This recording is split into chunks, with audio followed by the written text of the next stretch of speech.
people think of a firefighter, they think of heroism and bravery. But today, a few local firefighters are learning how to be comforters in times of loss. Hey, comfort zone, let me see you sizzle. Sizzle, sizzle, sizzle, sizzle, sizzle, sizzle. This icebreaker is part of a program called Comfort Zone. The nonprofit holds 3-day bereavement camps across the nation to console those who have lost parents or siblings to death. Recently, in partnership with the National Fallen Firefighters Foundation, training was held for an upcoming camp that will cater to young ones who have lost a firefighter in the line of duty. Grief isn't something that is talked about in our society a lot, and by offering this type of programming, we are allowing kids to not only meet people who might have been interacted with their families in the past, but they also get to see kind of what a firefighter does, as well as learn positive coping skills to kind of help them work through their grief. This is the first year Comfort Zone will hold its specialized camp in California, although similar camps have been held across the country for some time now. Nationwide, we have had at least over 200 firefighters volunteer for our programs within the last 5 years, and we've served over, I think, 180 kids in the firefighter community. Training for these camps include group activities and instructions on how to help with the grieving process. Firefighter-paramedic Tony Del Castillo was instrumental in coordinating the training in El Segundo.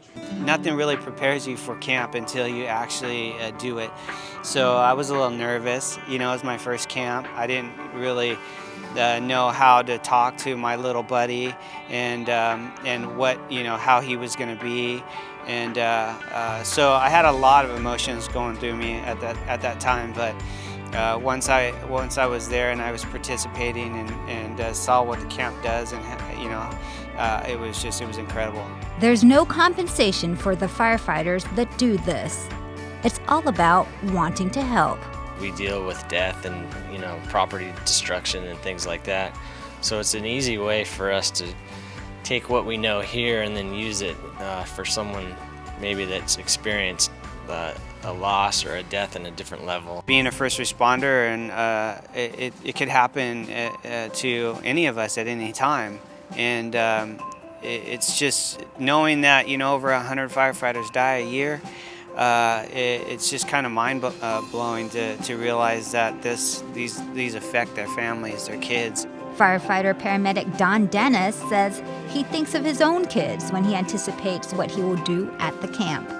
I have 2 of my own, so just the whole thought of losing one of them would be just an incredible tragedy. So I can only imagine what the families have gone through, and I have a lot of empathy for people in general. So for me, you know, I just look forward to making that connection with someone.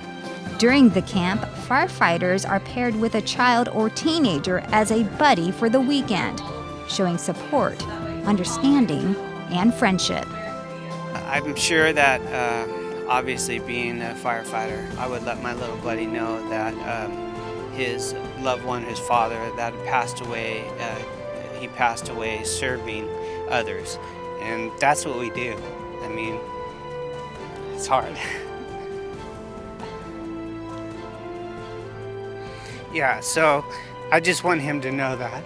People in this profession sometimes have that macho image, and sometimes it's good to break it down and just be real for a little while and show people that we're emotional too.